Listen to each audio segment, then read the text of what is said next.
महाभारत का युद्ध न केवल भारतीय इतिहास का सबसे बड़ा युद्ध है, बल्कि यह धर्म, कर्तव्य और मानव जीवन के गूढ़ रहस्यों का अद्भुत उदाहरण भी है।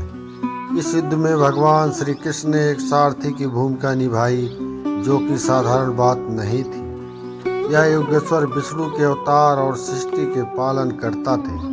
फिर भी इन्होंने अर्जुन के रथ का सारथी बनने का निर्णय क्यों लिया? यही प्रश्न हमें महाभारत के गूढ़ रहस्यों और श्री कृष्ण की लीलाओं को समझने के लिए प्रेरित करता है। महाभारत युद्ध धर्म और अधर्म के बीच लड़ा गया था।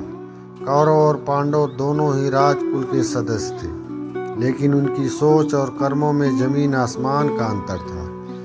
युद्ध के पहले श्री कृष्ण ने कौरव और पांडवों को समझाने का बहुत प्रयास किया। जब शांति का हर मार्ग असफल हो गया, तब धर्म की स्थापना और अधर्म के नाश के लिए युद्ध अनिवार्य हो गया। अर्जुन और श्री कृष्ण का संबंध सिर्फ मामा भांजे तक नहीं था, बल्कि वे गहरे मित्र और गुरु शिष्य भी थे। अर्जुन महाभारत के प्रमुख पात्रों में से एक थे।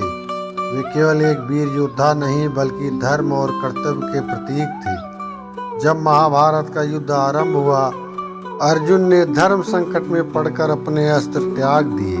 यही क्षण था जब श्री कृष्ण ने अर्जुन को गीता का उपदेश दिया और युद्ध लड़ने की प्रेरणा दी। लेकिन क्या आपने कभी सोचा है, श्री कृष्ण ने केवल अर्जुन का साथ क्यों दिया, और वो भी उनके सारथी के रूप में? श्री कृष्ण का उद्देश्य हमेशा अधर्म का नाश करना था और धर्म की स्थापना करनी थी। अर्जुन धर्म के मार्ग पर चलने वाले व्यक्ति थे। कौरवों का धर्म चरम पर था और पांडव धर्म के प्रतीक थे। श्री कृष्ण ने पांडवों का साथ देकर यह सुनिश्चित किया कि धर्म की जीत हो।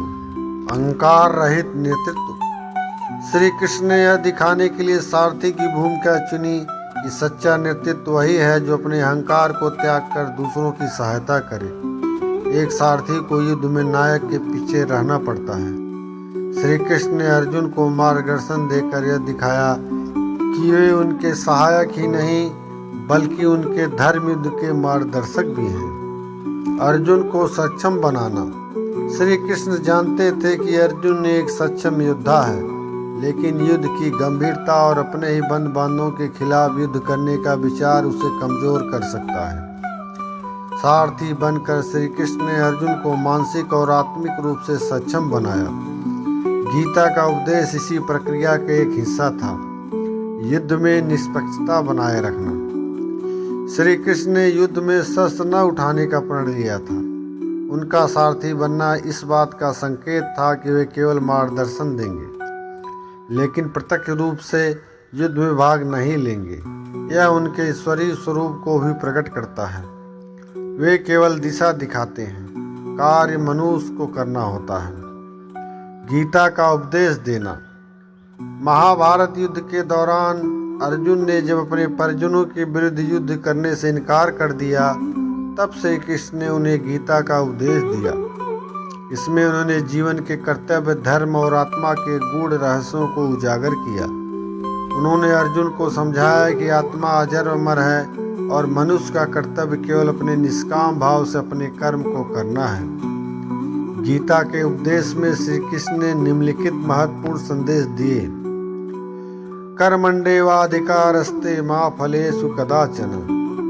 मनुष्य का अधिकार केवल कर्म करने में है, परिणाम की चिंता नहीं करनी चाहिए। योगः कर्मसु कौशलम। अपने कार्य को कुशलता और समर्पण के साथ करना ही सच्चा योग है। समत्व योग उच्चय। सुख दुख, लाभ हानि, जय पराजय में समान भाव रखना ही सच्चा योग है। सारथी की भूमिका का महत्व। सारथी का काम केवल रथ चलाना नहीं होता, बल्कि युद्ध में योद्धा को सही दिशा दिखाना भी होता है। अर्जुन का ध्यान युद्ध में केंद्रित रहे, यह सुनिश्चित करना श्री कृष्ण का काम था। यह भूमिका गुरु, मित्र और मार्गदर्शक की होती है। श्री कृष्ण का त्याग और विनम्रता। श्री कृष्ण ने अपने दिव्य स्वरूप को त्याग कर एक साधारण सारथी का काम किया। यह उनके त्याग और विनम्रता को दर्शाता है। उन्होंने यह भी दिखाया कि सच्चा नेतृत्व वही है जो हर परिस्थिति में अपने सहयोगी के साथ खड़ा रहे। निष्कर्ष: महाभारत युद्ध में श्री कृष्ण का सारथी बनना एक साधारण घटना नहीं थी, बल्कि यह उनकी लीलाओं का हिस्सा था।